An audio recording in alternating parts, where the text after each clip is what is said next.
할렐루야. 만왕의 왕 되신 우리 하나님을 높여 찬양합니다. 하나님을 아는 지혜와 지식이 충만하게 더 깊어지는 하루가 될 것입니다. 우리 성령 하나님을 의지하며 주님을 더 깊이 경험하는, 또한 그 사랑과 은혜로 충만하게 채워지는 것을 기대하며 믿음으로 걸어갑시다. 10월 30일 월요일 아침 예배 성삼위 하나님께 올려드립니다. 오늘 하나님의 말씀은 학개 2장 10절부터 23절까지입니다. 학개서 2장 10절부터 23절까지입니다. 다리오 왕 제2년 9째 달 24일에 여호와의 말씀이 선지자 학개에게 임하니라. 이르시되 만군의 여호와가 말하노니 너는 제사장에게 율법에 대하여 물어 이르기를 사람이 옷자락에 거룩한 고기를 쌓는데 그 옷자락이 만일 떡에나 국에나 포도주에나 기름에나 다른 음식물에 닿았으면 그것이 성물이 되겠느냐 하라. 학개가 물음에 제사장들이 대답하여 이르되 아니니이다 하는지라. 학개가 이르되 시체를 만져서 부정하여진 자가 만일 그것들 가운데 하나를 만지면 그것이 부정하겠느냐 하니 제사장들이 대답하여 이르되 부정하리이다 하더라. 이에 학개가 대답하여 이르되 여호와의 말씀에 내 앞에서 이 백성이 그러하고 이 나라가 그러하고 그들의 손의 모든 일도 그러하고 그들이 거기에서 드리는 것도 부정하니라. 이제 원하건대 너희는 오늘부터 이전 곧 여호와의 전에 돌 위에 놓이지 아니하였었을 때를 기억하라. 그때에는 20고루 곡식 더미에 이른즉 10고루뿐이었고 포도즙 틀에 50고루를 기르러 이른즉 20고루뿐이었느니라. 만군의 여호와가 말하노라. 내가 너희 손으로 지은 모든 일에 곡식을 마르게 하는 재앙과 깐부기 재앙과 우박을 쳤으나 너희가 내게로 돌이키지 아니하였느니라. 너희는 오늘 이전을 기억하라. 9째 달 24일 곧 여호와의 성전 지대를 쌓던 날부터 기억하러 보라. 곡식 종자가 아직도 창고에 있느냐? 포도나무, 무화과나무, 석류나무, 강난나무의 열매가 맺지 못하였느니라. 그러나 오늘부터는 내가 너희에게 복을 주리라. 그달 24일에 여호와의 말씀이 다시 학개에게 임하니라. 이르시되 너는 유다 총독 스룹바벨에게 말하여 이르라.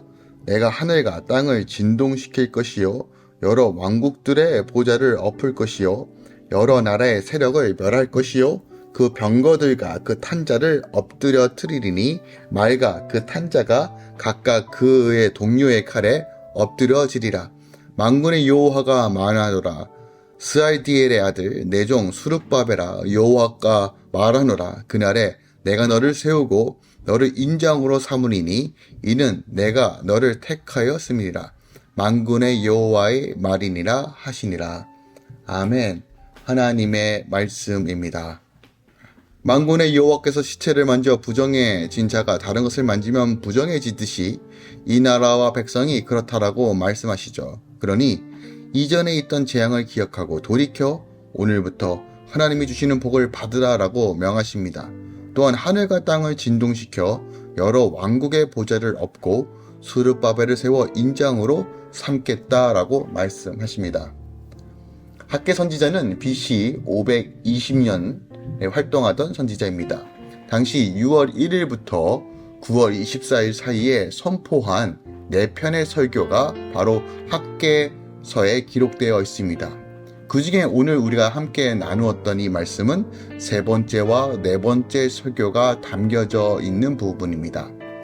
3번째 설교는 이전에 피폐하였던 삶을 축복으로 전환시켜 주실 것이라는 하나님의 약속을 그 내용으로 하는 것으로 성전 건축에 매진하고 있는 포로 귀한 선민들에게 축복을 약속하여 더욱 하나님의 말씀에 박차를 가하라고 말하고 있는 것입니다. 이 3번째 설교는 율법을 백성에게 가르치는 임무가 있었던 제사장들을 그 1차 대상으로 하여 선포합니다. 그것이 11절 말씀이죠. 이 메시지의 내용은 외식적 부정규례와 관련되어 있는데 이 3번째 설교는 성전 건축이 재개된 때로부터 약 3개월, 그리고 2번째 설교가 선포된 때로부터 2달 정도가 지났을 때 선포된 말씀입니다. 그리고 이처럼 학계의 두 번째 설교와 세 번째 설교가 선포된 사이에는 스가랴의 첫 번째 메시지가 선포됩니다. 이것은 스가랴 1장 1절에서 6절에 나와 있습니다. 그러니까 학계와 스가랴가 동시대에 같이 활동하였고 성전의 회복과 성벽의 회복, 이 공동체의 회복을 위해 다시 재건을 위해 하나님의 말씀을 증거했다는 것을 우리가 알 수 있죠. 즉 포로기 이후 포로 공동체가 돌아온 후에 활동했던 선지자가 바로 학계와 스가랴입니다. 특별히 이 스가랴 첫 번째 메시지는 포로 귀환 선민들의 회개를 촉구하는 내용으로 되어 있는데 당시 포로 귀환 선민들의 영적 상태를 방영하는 것으로서 세 번째 설교와도 밀접한 연관이 있습니다. 포로 귀환 선민들은 영적 무관심과 나태함으로 인하여 하나님의 성전을 건축하는 일을 뒤로 미루고 있었습니다. 학계 선지자의 첫 번째 설교를 통해 하나님의 책망과 권고를 듣고 3달 전인 성전 건축을 재개하기 시작한 것입니다. 하지만 그들은 여전히 나태함, 부정함 등 영적 상태가 온전하게 새롭게 변화된 것은 아니었습니다. 그렇기에 그들은 성전 건축을 재개한 지 한 달도 되지 않아 실증을 느끼고 여러 환경적인 요인과 맞물려서 낙심하고 있었을 때입니다. 이때 하나님은 학계의 두 번째 설교를 통해 그들의 새 성전 공사 재개를 독려하시는 반면 스가랴 선지자를 통해서 포로 귀환 선민들의 회개를 촉구했던 것입니다. 그리고 이 두 선지자의 활약을 통해 포로 귀환 선민들이 회개하고 자신들을 성결케 하며 성전 건축에 매진하여 성진 지대를 높기에 이르자 이제 그들의 형식주의와 부정으로 말미암아 초래되었던 이전에 피폐하였던 삶을 축복의 삶으로 전환시켜 주시겠다고 약속하고 계시는 거예요. 11절부터 14절까지를 살펴보면 하나님은 축복의 선언에 앞서 학계 선지자에게 제사장들과 더불어 의식적 부정 규례와 관련된 몇몇의 예를 대단한 문답 형식으로 명하고 있습니다. 이는 그에 의거하면 선민의 새로운 삶의 추구를 위한 선전, 재건, 사역에 우리가 필요한 것은 그들의 타락과 부정함을 다시 한번 회개함으로써 온전해지는 것이에요. 첫 번째 질문은 사람이 옷자락에 거룩한 고기를 썼는데 그 옷자락이 다른 음식물 등에 닿을 경우 그것이 거룩한지를 묻고 있어요. 이에 대제사장들의 답변은 아니다라는 것이죠. 그러니까 의식법에 따른 것이에요. 하나님의 첫 번째 질문은 포로 귀환 선민들이 성전 지대를 놓기 전까지 의식적, 형식적인 신앙을 지적하기 위함이에요. 여기서 거룩한 고기를 싼 옷자락은 제사 의식을 상징하는 것으로 하나님의 질문의 의도는 포로 귀환 선민들이 제사 의식에 참여하는 의식적 신앙 행위만으로는 거룩하여지지 않고 오직 하나님을 기쁘시게도 할 수 없다는 것을 지적하는 것이에요. 그러니까 진심으로 하나님을 경외해야 온전한 회개로 나아가야 거룩해져야지만 하나님께서 기뻐하는 그런 성전이 되어진다는 것입니다. 포로 귀환 선민들은 하나님을 경외하지 않음으로써 성전 건축에 무관심하고 오직 자기들의 육신의 안위, 만족만 추구했고 하나님의 축복만 기대했다는 것이에요. 하나님은 지금 그들에게 기대가 지극히 허무한 것임을 지적하며 다시 본질로 돌이키라고 말씀하시는 겁니다. 두 번째 질문은 시체를 만져 부정한 자가 다른 것을 만지지만 그것이 부정하였겠냐고 묻는 것이 있습니다. 13절이죠. 제사장들은 이렇게 대답합니다. 그 역시 부정하다라고 말합니다. 이것은 의식법에 의한 것이에요. 하나님께서 질문하시는 이유는 단순히 그들의 타락과 부정한 상태를 책망하고 정지하기 위함이 아니라 새 성전 공사 재개를 시작하는 동시에 복된 삶을 살기 위해 합당한 모습을 가져야 된다고 반드시 이것을 이루어야 된다고 말하는 것이에요. 그만큼 주의 성전을 짓고 주의 성전을 아름답게 꾸밈에 있어서 그들이 성별되고 거룩한 삶을 살아야지만 이것이 기초가 되어야지만 하나님의 영적인 회복이 이루어진다는 것을 명확하게 알려주고 있는 것입니다. 다음 15절부터 19절까지는 새 성전 공사 재개를 기점으로 이전의 징계로 인하여 피폐해진 삶이 이제 끝났고 축복의 삶이 시작했다고 약속하고 계십니다. 그러니까 하나님께서 포로 귀한 선민을 향한 성전지대가 놓인 오늘 이전에 피폐한 그들의 삶을 회상하지만 이제 그 모든 것들이 끝났고 지금부터 하나님께서 복을 주시겠다고 말하는 것입니다. 왜 이렇게 말씀하십니까? 그들이 죄에서 돌이켜 거룩과 성별된 삶을 사는 그 순간부터 다시 한번 하나님의 복이 열린다는 것이에요. 이건 굉장히 중요한 영적 원리입니다. 지금 돌이키면 내 미래가 바뀌는 겁니다. 지금 하나님 앞에 온전히 있으면 내 삶이 바뀌는 것이에요. 이 영적인 원리가 오늘 학개 선지자를 통해서 우리에게 가르쳐주고 있습니다. 또한 이 나머지 부분은 바로 20절부터는 네 번째 설교에 대한 내용이에요. 네 번째 설교는 세 번째 설교와 같은 날에 선포된 것으로 스룹바벨 한 사람을 대상으로 선포되고 있습니다. 자, 이것을 우리가 좀 종말론적인 관점에서 보면 열국에 대한 심판과 또한 하나님의 복된 삶의 위엄과 또한 그것을 위해 헌신하고 애쓴 사람들이 하나님께서 반드시 기억한다는 분명한 메시지가 바로 이 네 번째 설교 20절 이하의 말씀에서 우리가 발견할 수 있다는 거예요. 하나님께서 스룹바벨 개인을 향해서 이처럼 네 번째 메시지를 주는 것은 1차적으로 그가 제2성전의 건축의 총 책임을 맡았던 막중한 사명을 감당했다는 것이고 그를 격려하기 위해서 그랬다는 것이에요. 그러나 보다 궁극적으로 오늘 이 이유를 좀 살펴보면 스룹바벨은 장차 오실 메시아를 예표하는 인물입니다. 즉 종말론적인 심판과 메시아의 복된 삶 그리고 그의 통치와 다스림의 모양이 어떠함을 우리가 스룹바벨을 통해서 알 수 있다는 겁니다. 21장과 22절에서 하나님은 열국을 심판하실 것임을 말씀하십니다. 당시 이스라엘의 위협적이었던 열방을 심판하여 이스라엘이 성전을 건축하는 데 장애가 없게 하시겠다고 말씀하시는 거예요. 특별하게 하나님은 여러 나라로 하여금 서로 치게 하여 그 세력을 멸할 것이라고 말씀하셨는데 이는 아마도 당시 바사 제국과 내란에 염두에 둔 표현일 거라고 생각합니다.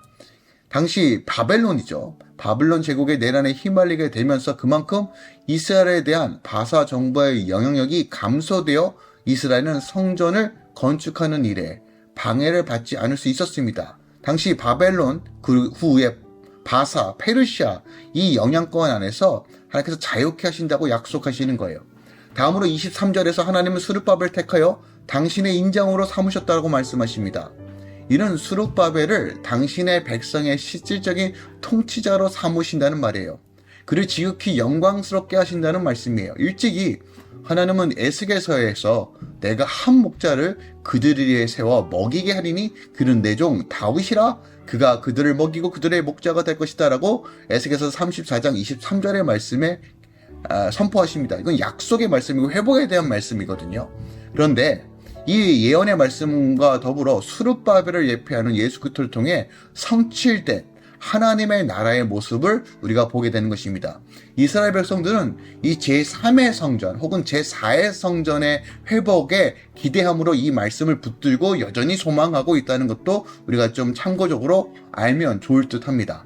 자, 오늘 본문 말씀을 통해서 우리가 더 깊이 묵상해야 될 것은 무엇일까요? 전 스룹바벨에 조금 더 포커스를 맞추기 원합니다. 특별하게 하나님께서 그의 수고를 잊지 않으세요. 23절 말씀, 하나님은 스룹바벨에게 당신의 인장을 삼으시겠다고 말해요. 인장이란 통치, 권력을 상징하는 것입니다. 따라서 여기서 스룹바벨의 역사의 무대에서 화려한 등장을 연상시킬 수 있지만 사실 실상은 스룹바벨은 그렇게 화려한 등장이 없습니다. 어떤 특별한 업적도 없어요. 비록 유다의 총독으로 포로 귀한 선민들을 다스리기는 하였지만 성경에서 그다지 특별한 업적을 내세울 만한 것이 기록되어 있지 않습니다. 다만 하나님의 성전을 건축할 책임을 감당했다라는 정도로만 성경에 기록하고 있어요. 그러니까 스룹바벨에 대한 역사적 기록은 스가랴 4장 9장에 나오는 것이 마지막이에요. 거기에 보면 하나님은 스룹바벨의 손이 성전 지대를 놓았은즉 그 손이 또한 그것을 마칠 것이다 라고 말씀하세요. 그러니까 스룹바벨은 성전 봉헌 때 그지 아래 있었고 선전봉을 때 기록을 보면 스룹바벨은 흔적도 보이지 않아요. 그냥 그 마무리만 조용히, 어떻게 보면 빛도 없이 영광도 없이 하나님께서 맡아주신 그 자리에서 조용히 최선을 다해서 헌신했던 것이 바로 스룹바벨이라는 것이에요. 사람들에게 잊혀질 수 있습니다.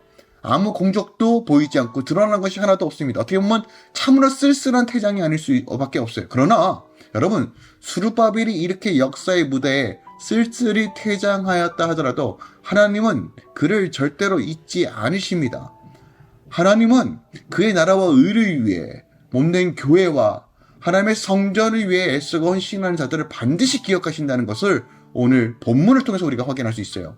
하나님은 그의 이름을 기억하며 그의 이름이 만세대 사람들에게 기억되게 하십니다. 지극히 영광스러운 이름으로 기억되게 하십니다. 하나님은 스룹바벨의 이름이, 보세요, 마태복음 1장 1절부터 16절까지 족보가 나오는데 예수님의 족보에 당당하게 기록됩니다. 하나님께서 그 이름을 잊지 않으시고 기록하신다는 것이에요. 예수님의 족보에 그 이름이 기록되었다는 것, 여러분, 이게 핵심입니다. 하나님께서 그 이름을 기억하시고 그의 헌신과 눈물과 오직 하나님의 영광을 위해 최선을 다했던 그의 삶을 기억하신다는 것이에요. 우리는 이 사실에서 중요한 한 가지를 깨달을 수 있습니다. 하나님은 주의 나라와 의를 위해 헌신하고 사명을 감당하는 자의 삶을 귀하게 여기시고 반드시 그의 이름 가운데 주의 영광을 드러내시며 또한 그의 삶 가운데 하나님의 영광을 드러내는 도구로 사용하시고 그의 삶을 복되게 하신다는 것이에요. 우리가 이런 삶을 살아야 되는 거 아닙니까? 영원한 것을 반드시 이루어질 그 날을 향하여 걸어가야 되는 거 아닙니까? 이 땅에서 먹고 사는 문제에 허덕이는 것이 아니라 하나님의 나라와 의를 위해 걸어가는 삶의 실체가 무엇인지를 함께 고민하고 오늘 주님의 지혜와 능력으로 주님께서 맡겨주신 재능과 그 능력을 다하여 오늘도 하나님 나라 세워갑시다. 주님께서 우리의 연약함을 들어서 강한 자를 부끄럽게 하시며 우리의 믿음을 통해서 세상 가운데 주의 지혜를 드러내 주실 것입니다. 오늘 스룹바벨 같이 또 믿음의 모든 선배들 아브라함과 이삭과 야곱과 요셉 등과 같이 하나님의 말씀에 순종하여 나아가는 거룩한 성도 되시길 예수 그리스도로 축원드리고 부탁드립니다. 기도하겠습니다. 사랑하는 주님 감사드립니다. 오늘도 하나님 우리가 주의 나라와 의를 위해 걸어가는 거룩한 삶 살길 소망합니다. 믿음으로 걸어가고 주의 말씀에 순종함으로 날마다 하나님의 나라가 실체가 이루어지는 삶이 이루어지기 원합니다. 내 삶에 한탄하는 삶, 내가 없는 것에 주목하는 삶이 아니라 나를 통해 이루시는 하나님의 나라를 바라보며 오늘도 걸어가길 원합니다. 주여 선하게 인도하시고 할렐루야 교회 성도들 또한 이 아침에 함께 말씀을 나누는 모든 주의 자의 삶 가운데 하나님의 복의 복을 더하여 주시옵소서. 이제는 우리 주 예수 그리스도의 은혜와 우리 하나님 아버지의 놀랍고 지극하신 사랑과 성령 하나님 내주고 충만 역사하심이 이제부터 영원까지 함께 계시길 축원하노라. 아멘.